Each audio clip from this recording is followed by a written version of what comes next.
Never wear your poverty on your face. The world is a merciless judge. Show weakness, and you'll be sentenced before you speak. Every room you enter, every conversation you cross, people are scanning, judging, and weighing you. In a society obsessed with status, looking poor isn't a fact. It's a death sentence for power and influence. The pain stings every time someone glances past you, underestimates you, or talks to you like your dreams are fiction. But what if you could flip that script, make doubt your armor, and turn invisibility into your shield? Today, you're not learning how to feel better. You're learning how to make the world bend, regardless of what's in your pocket. This reality cuts deeper than most are willing to acknowledge. We live in a world that claims to value substance over style, merit over appearance, character over cash. But strip away the comfortable lies and you find a brutal truth.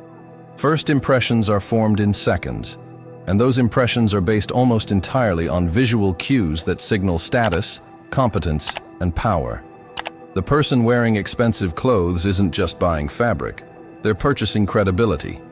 The individual driving a luxury car isn't just choosing transportation, they're acquiring respect. The professional working from a prestigious address isn't just renting space, they're buying legitimacy. This isn't shallow materialism, it's strategic psychology. Human beings evolved in small groups where quick assessment of status and resources meant survival. Those instincts remain embedded in our neural wiring, operating below the level of conscious thought.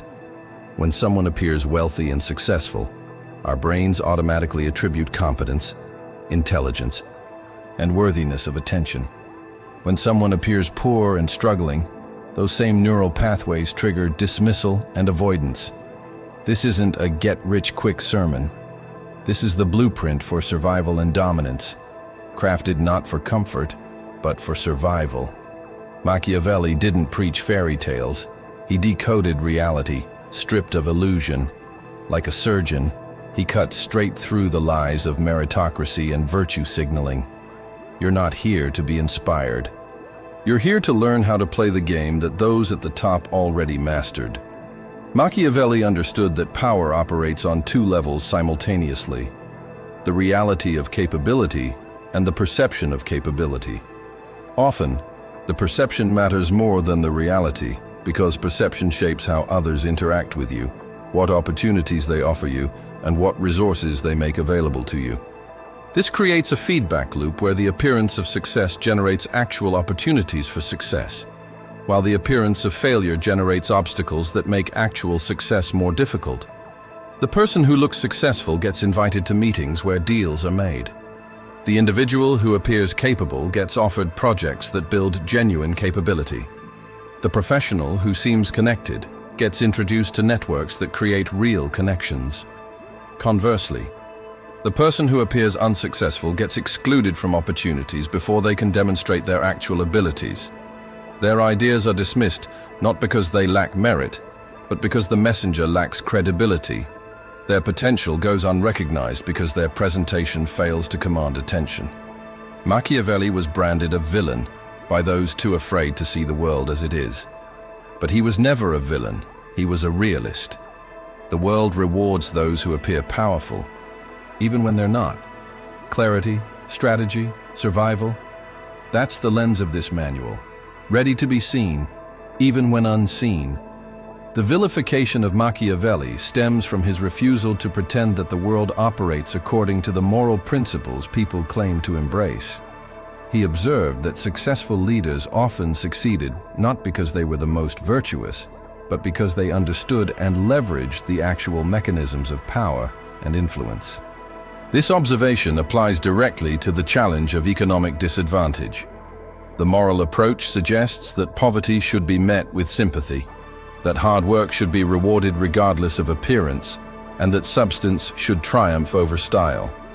But the strategic approach recognizes that while these principles may be admirable, they don't reflect how human psychology actually operates in competitive environments.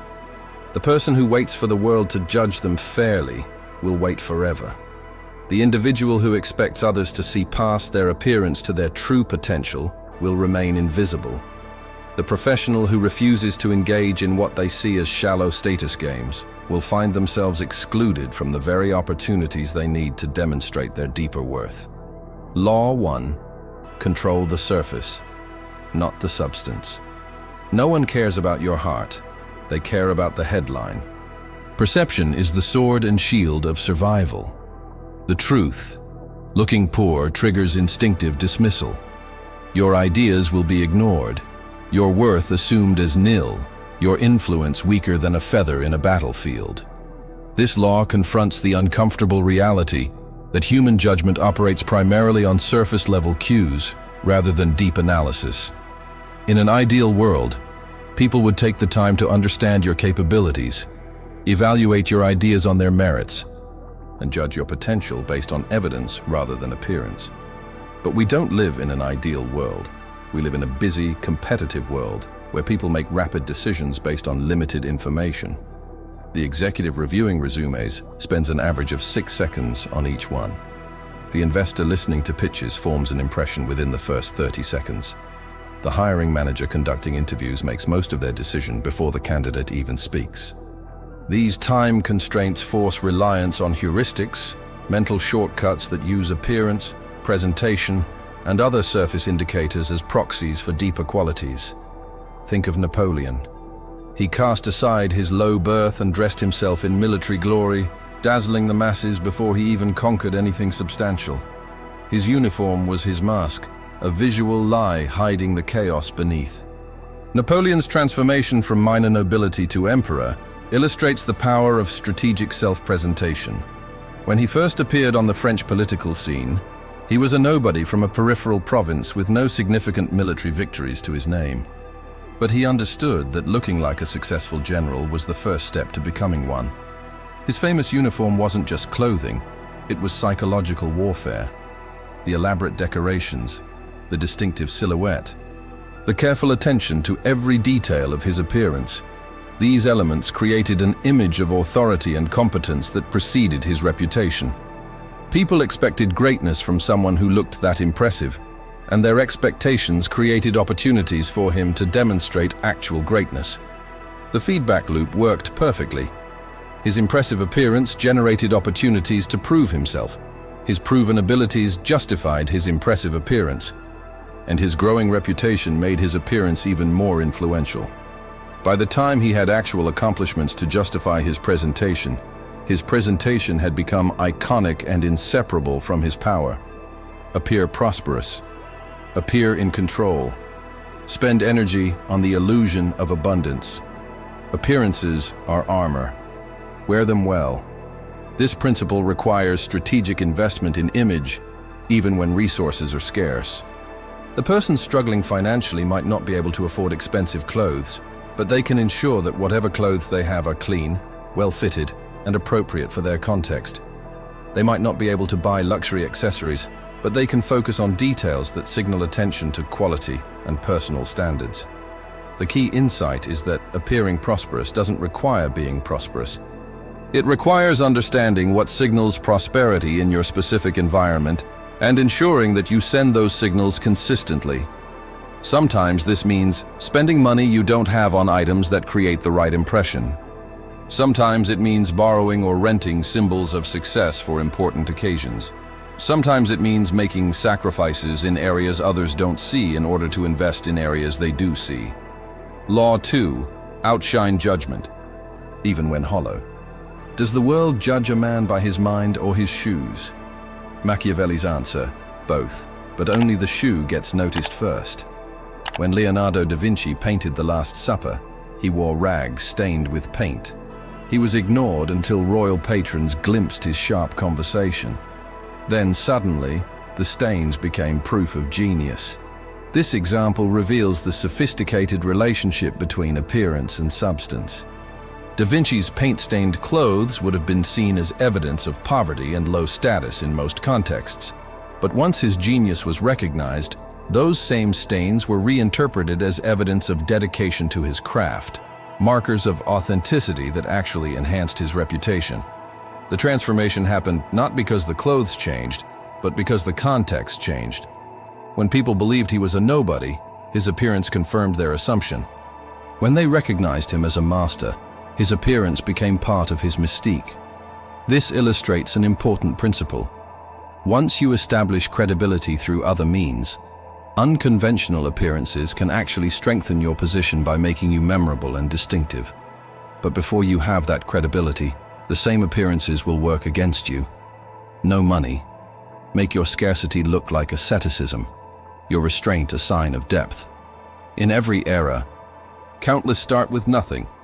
Rappers, founders, presidents, but they move like kings before a crown. The strategic approach to financial limitation is reframing rather than hiding. Instead of apologizing for what you lack, present your situation as a conscious choice that reflects your values and priorities. The person who can't afford expensive restaurants can become someone who prefers authentic, undiscovered places. The individual who doesn't own luxury brands can become someone who values substance over symbols. This reframing works because it changes the narrative from scarcity to selectivity. Scarcity suggests that you want things you can't have, which triggers pity or dismissal. Selectivity suggests that you have standards that go beyond conventional status symbols, which can actually enhance your perceived sophistication and confidence. The most successful examples of this strategy involve people who turn their limitations into distinctive personal brands. The tech founder who wore the same simple outfit every day wasn't trying to hide his lack of fashion sense. He was projecting an image of someone too focused on important matters to waste time on trivial concerns. The investor who drove an old car wasn't embarrassed about his transportation. He was demonstrating that he valued function over form. If you show confidence in poverty, you poison judgment before it strikes. Move as if you deserve the world. Eventually, people hand it to you. This confidence must be genuine rather than performative because people can detect the difference between authentic self-assurance and desperate overcompensation. Authentic confidence comes from having a clear sense of your own value that doesn't depend on external validation. It's the quiet certainty that you belong in any room you enter, regardless of what you're wearing or what you own. Developing this confidence while dealing with financial stress requires separating your self-worth from your net worth. It means recognizing that your value as a person, and even your potential value as a professional, isn't determined by your current financial status. It means understanding that poverty is a temporary condition, not a permanent identity. Law 3. Poverty must be a private war. Share your struggles and you'll give rivals a dagger and a roadmap. Think of Steve Jobs, who was fired from his own company, went broke, invisible. Did he cry in public? No. He rebuilt quietly, returned in a black turtleneck, uniform, mysterious, immune to ridicule. Jobs' approach during his wilderness years demonstrates the strategic value of suffering and silence. When he was ousted from Apple, he could have sought sympathy by publicizing his struggles, criticizing his former colleagues, or explaining how unfairly he'd been treated. Instead, he disappeared from public view and focused entirely on building new capabilities and opportunities. This silence served multiple purposes. It prevented his enemies from gloating or using his public struggles as evidence that his removal had been justified. It avoided creating a narrative of victimhood that would have been difficult to escape later. Most importantly, it allowed him to control the story of his return entirely. When he did return to Apple, he came back not as a failed founder seeking redemption, but as a successful entrepreneur bringing valuable experience from other ventures. His silence during the difficult years had preserved his ability to redefine himself completely, struggle in silence, polish the mask in public. No one pities the poor, especially those aspiring to more. This principle recognizes a harsh truth about human nature. People are generally not sympathetic to ambition combined with poverty. The poor person who accepts their station might receive charity or pity, but the poor person who aspires to more is seen as delusional, threatening, or presumptuous. This reaction stems from several psychological factors. First, successful people often want to believe that their success reflects their superior qualities rather than luck or circumstance. The poor person with big dreams challenges this narrative by suggesting that circumstances rather than character might determine outcomes. Second, People prefer their social hierarchies to be stable and predictable. The ambitious poor person represents potential disruption to established orders, which makes those benefiting from current arrangements uncomfortable. Finally, there's a psychological need to believe that the world is fair and that people generally get what they deserve. The struggling person with legitimate aspirations creates cognitive dissonance that many resolve by deciding that the person's struggles must reflect their inadequacy rather than systemic unfairness. Law 4. Harness envy. Weaponize distance. Why are luxury brands obsessed with secrecy? Because what people can't have, they obsess over.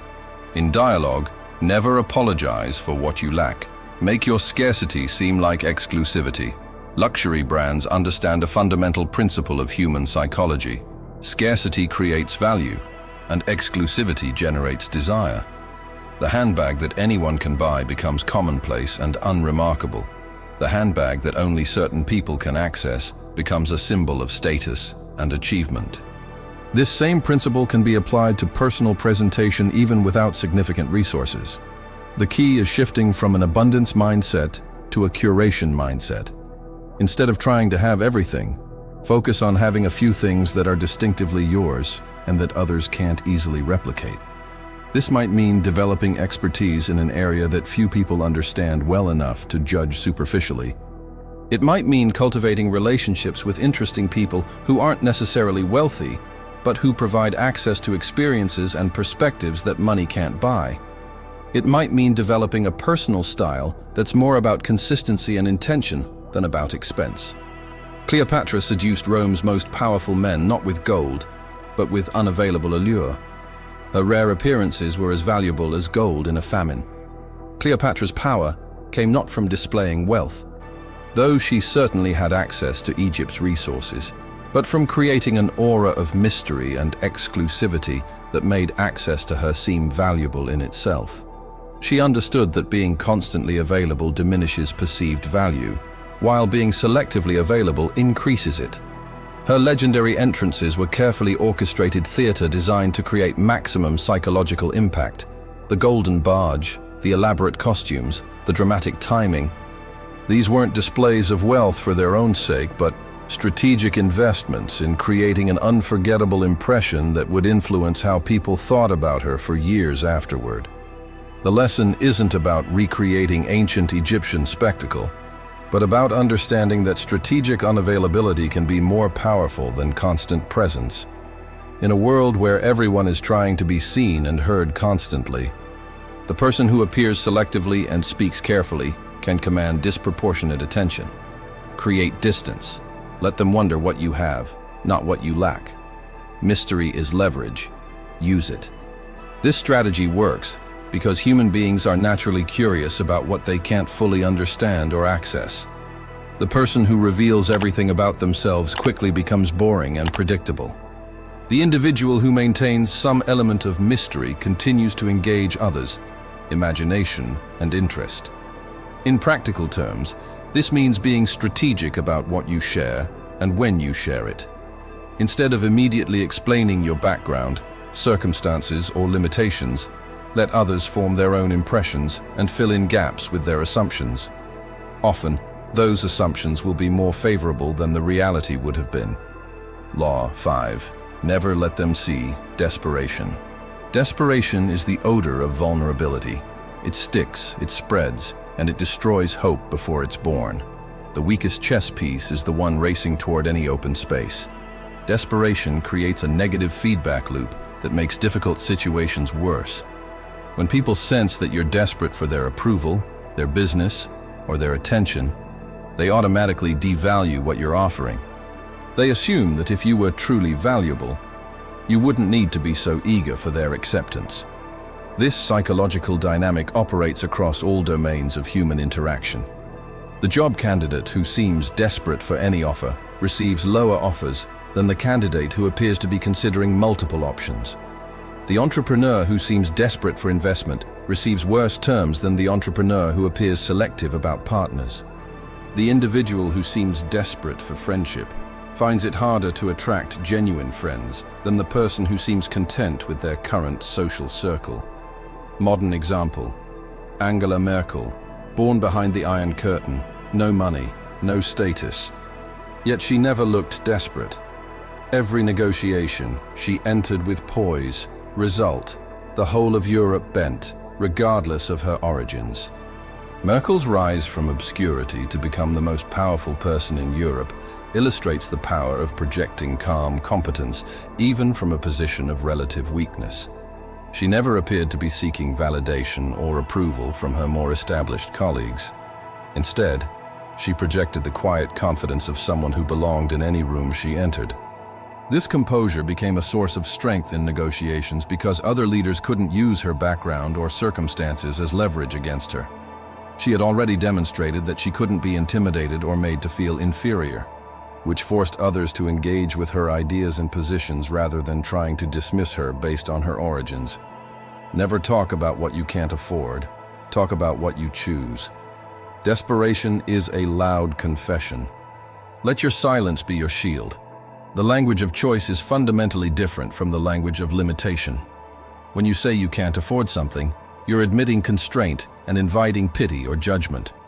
When you say you choose not to spend money on something, you're asserting agency and suggesting that your decision reflects your values rather than your circumstances. This reframing requires genuine conviction rather than just clever wording.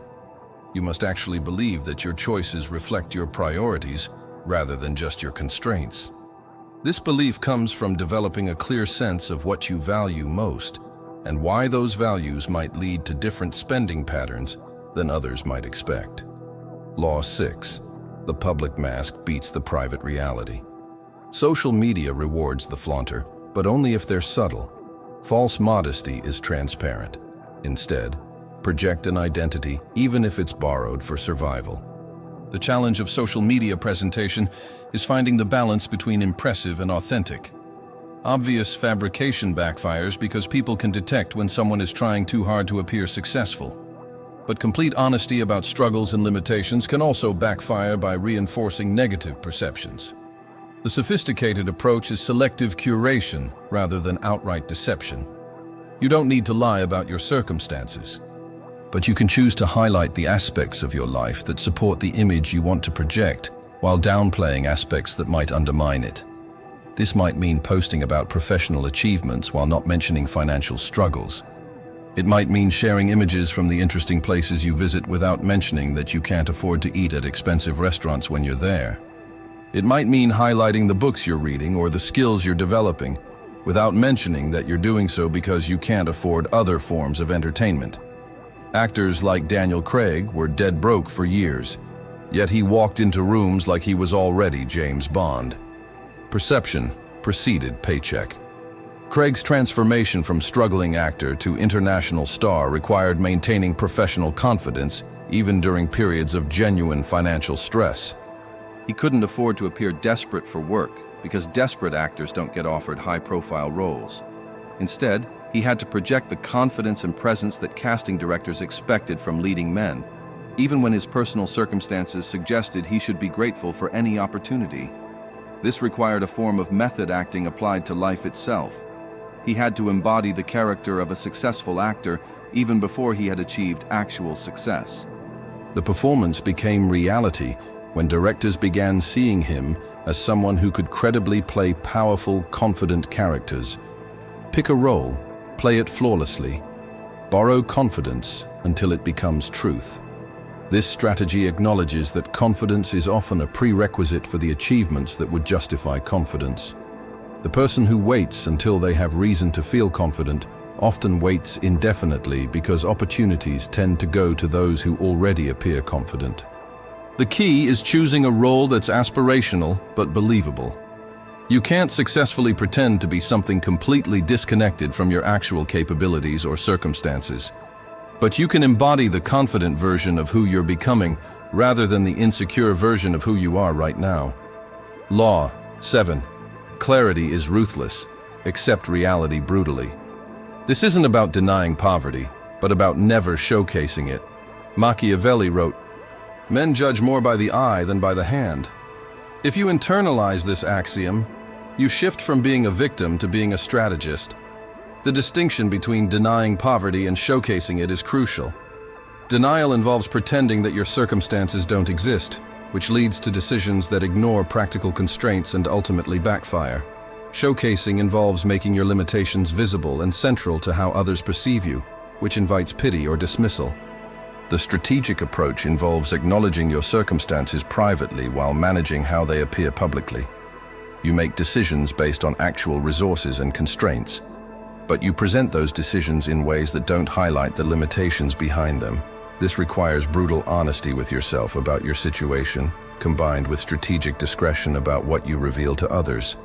You need accurate self-assessment to make good decisions, but you also need to control the narrative to maintain your ability to influence how others see you. Why does this still work? Because most are ruled by first impressions, symbols, and unconscious cues. The few who see through it are too rare, and on your side, that's mercy. The persistence of appearance-based judgment isn't a flaw in human nature that will eventually be overcome through education or moral progress. It's a deeply embedded psychological mechanism that evolved for good reasons and continues to serve useful functions in modern environments. First impressions exist because they're often accurate enough to be useful. While they're not perfect predictors, they're better than random chance and much faster than thorough investigation. In competitive environments where time and attention are limited, people who can make reasonably accurate, quick judgments have advantages over those who need extensive information to make decisions. The few people who consistently see through surface presentations and judge based on deeper analysis are valuable allies precisely because they're rare. When you encounter someone who evaluates you based on your capabilities rather than your appearance, you've found someone worth cultivating a relationship with regardless of whether they can help you immediately. Accept the brutality. Show only strength. This acceptance doesn't mean becoming cynical about human nature or abandoning hope for genuine connections. It means recognizing that surface presentation and deeper substance serve different functions and require different strategies. You can simultaneously work on developing genuine capabilities while also managing your public presentation. You can build real relationships with people who see your full complexity, while also maintaining professional relationships with people who primarily interact with your public persona. The goal isn't to become shallow or manipulative, but to become strategic about how you deploy your energy and attention in a world that often judges quickly and moves on. Comfort or clarity, illusion or ruthlessness. The real world asks, will you be judged or will you write your own legend? Every day you decide which mask you'll wear, strength or surrender. Don't wait for permission to be powerful. Seize it, or watch history erase your ambition. This choice between comfort and clarity defines how you'll navigate not just financial challenges, but every form of disadvantage or obstacle you encounter. Comfort means accepting other people's assessments of your worth and potential. Clarity means recognizing that you have more control over those assessments than you might have realized. The comfortable approach involves hoping that others will see past your circumstances to your true potential. The clear-eyed approach involves ensuring that your circumstances don't obscure your potential in the first place. Power favors the illusionist. Camouflage your scars. Make them look like battle medals. This final principle captures the essence of strategic self-presentation. Transformation rather than concealment. You're not hiding your struggles and limitations. You're reframing them as evidence of strength, experience, and resilience. The person who has overcome financial challenges has developed skills that people from privileged backgrounds often lack. They understand the value of money in ways that others don't. They've learned to be resourceful, creative, and determined in ways that others haven't needed to develop. These advantages only become apparent, however, when they're presented strategically rather than defensively. The key is making your background an asset in your narrative, rather than a liability you're trying to overcome.